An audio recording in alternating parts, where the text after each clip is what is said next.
Well, at least the main event was good. I'm John Rentham with my review of New Japan Pro Wrestling's new beginning in Nagoya event. And it's a real good thing that main event was good to even great and over-delivered in some parts, because my fucking god, the rest of this show is either decent to fucking putrid, and Gato has no goddamn idea what he's fucking doing anymore.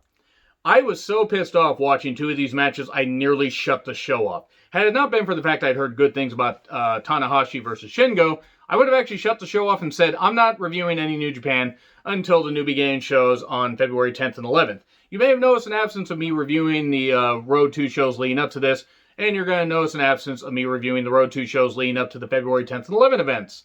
It's not that the Road 2 shows don't matter. I will watch them if I want and check out some of the, maybe, the big matches to spice a couple cards up, but they're just interchangeable for the most part, and I'm glad the wrestlers are getting work, but I'm not going to watch the same repetitive shows. That's already what I do with WWE and AEW, and I work. I simply don't have enough time to watch every single New Japan show, even though I wish I could.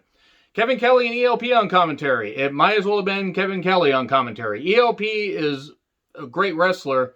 He got off a couple good lines here, but mostly it was just Kevin Kelly calling the action and basically saying, ELP, how dare you? That was pretty much 80% of Kevin Kelly's commentary. So, Evil and Yujiro with Dick Togo versus Okada and Yano. So, when you pursue Dick and you try to slap Dick down, that only makes it worse. It only makes it more aggressive, where he keeps coming at you from behind, but Dick inserted himself one too many times. Yano hit Yujiro in his pimp juicer and rolled him up 1, 2, 3. And Yujiro taking the pin in 2021 and beyond. Life goes on. Dick Togo is adding nothing to Evil's character or Yujiro, adding nothing. It's not even that Dick Togo's a bad wrestler. He's a very good wrestler, but character-wise, he has nothing. Bushi, Hiromu's, Naito, and Sonata, basically everybody in LIJ minus Shingo, probably would have been easier if I had just said that, versus Ibushi, Hanma, Master Wato, and Sho. It's hype for Ibushi versus Sonata, which should be goddamn good. Please separate the Intercontinental and IWGP Heavyweight Championships. I know Ibushi wants the Human Centipede them together in one championship, but just separate them. You have enough, you have enough people to compete for both titles. At least I think you do. And then Sho versus Hiromu for the IWGP Junior Heavyweight Championship. The wild card feud is going to be Master Wato versus Bushi. If you think I'm going to give two flying fucks about that feud, no, I'm not. Even though both are really good athletes, I just don't find any, unless they spice it up by making it some kind of street fight, falls count anywhere thing.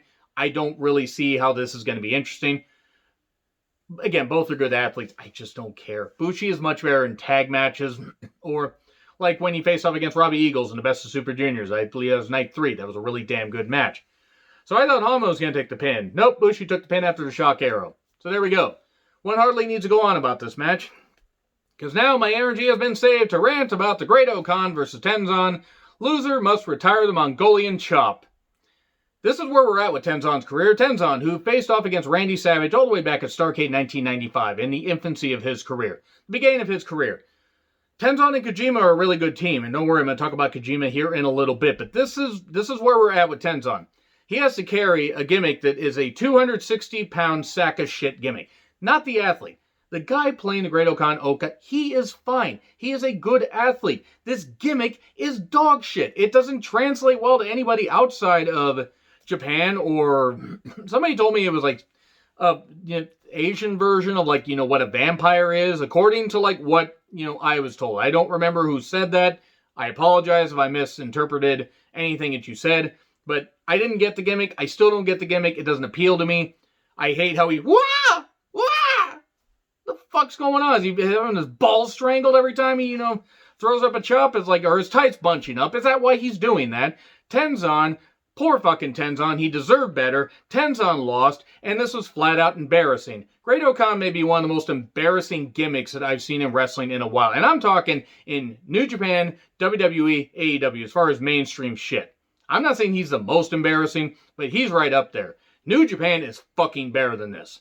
And this is garbage. And unfortunately, it only gets worse because they are going all the way in. They are going balls deep here with Great Okan. This was embarrassing. Poor Tenzan. I mean, Tenzan and Kojima, I think, should win the tag team championships at least one more time.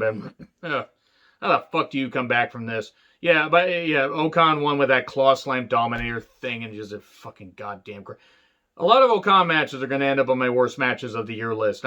I tried to be nice about this at first, when I was watching it, and a couple minutes in, I'm like, no, I just fucking can't. There are certain gimmicks I just can't stand. I fucking hate, and this is one of them.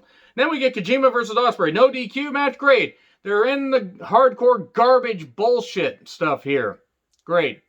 I know that Ospreay and Kojima had, like in tag matches and stuff like that, they were building this, using chairs, using weapons, so they made this no DQ, and it was a way to dress it up. And Kojima did great things with Shingo right after Shingo lost in the Best of Super Juniors finals to Ospreay, and he wanted to move up to the heavyweights. That was a good idea. They did some really, Kojima can do some really good shit. He had a really good match with Kenta at Wrestle Kingdom. That would have been great had it been about 4 minutes shorter.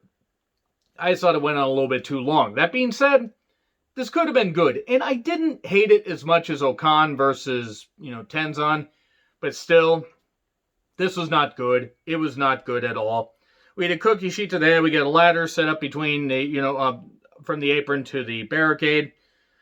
So New Japan is basically using weapons and feuds that don't fucking matter. That's basically what I wrote right here. And here's the thing: having Ospreay win and beat up Kojima isn't the worst thing in the world. If you're trying to basically juice up this heel after he lost at Wrestle Kingdom, and you're trying to keep him hot to maybe win the New Japan Cup, I totally fucking get it. This just didn't do anything for anybody. We get a guitar to the head. Nobody drew a goddamn dime. It was WCW 2000 that New Japan is apparently emulating. And then we get a table bomb to Kojima. That looked painful. I hope the table was gimmicked. We get a chair. We get Kojima sitting on the chairs, and he shoves Ospreay off, and he goes through the ladder. Oh no, the folded ladder. But then Kojima looks like he's going to win. Nope. Hidden Blade, Stormbreaker 1, 2, 3. Okay. Maybe if they had just, had a few less awkward weapon spots and this had been just a little bit better paced, I wouldn't have minded it. But it's as bad as some of the garbage stuff in AEW, and it's bad as some of the garbage stuff in WWE and NXT. This was not good. Tanahashi versus Shingo, never Openweight Championship. Really good stuff. It wasn't as good as Shingo versus Jeff Cobb. That may be my favorite match of the year by the end of this, or at least close, because fucking hell, that was incredible. Something good. It's Vet versus Vet. Tana's knees are shot, by the way. I'm very worried about Tanahashi's knees.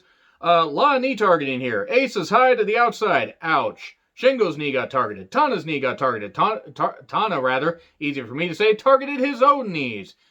Tana is going to need to retire by Wrestle Kingdom 17. He just doesn't. He thinks he has it, but he doesn't. He just doesn't. 2 high fly flows. The second one misses. Big shock. Made in Japan, Tana lands right on his goddamn head. Luckily, his big hair cushioned the fall. I think if this had been 5 minutes shorter, it would have been even better, but you know what? It ended up being the longest never Openweight Championship match in history. I think 35-something minutes.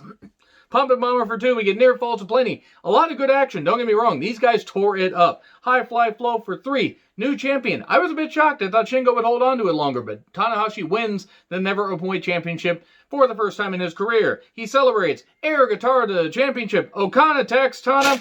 And you know what? There. You know what? Eat shit, Great Okan. God damn it. Eat shit, Gato, for doing this goddamn shit. Motherfucker. I almost don't even want to watch the February 10th and February 11th events if they're going to continue to put the Great Okan here. I already had to put up with Elgin for being an actual piece of shit. Now you're going to make me deal with a sack of shit gimmick like this. At least with Ospreay, you could get something with him as a heel. You can get nothing out of the Great Okan. Anyway, agree, disagree what I said? Like, share, subscribe, Twitter handle in the description. I'm John Ritlin. I'll see you soon.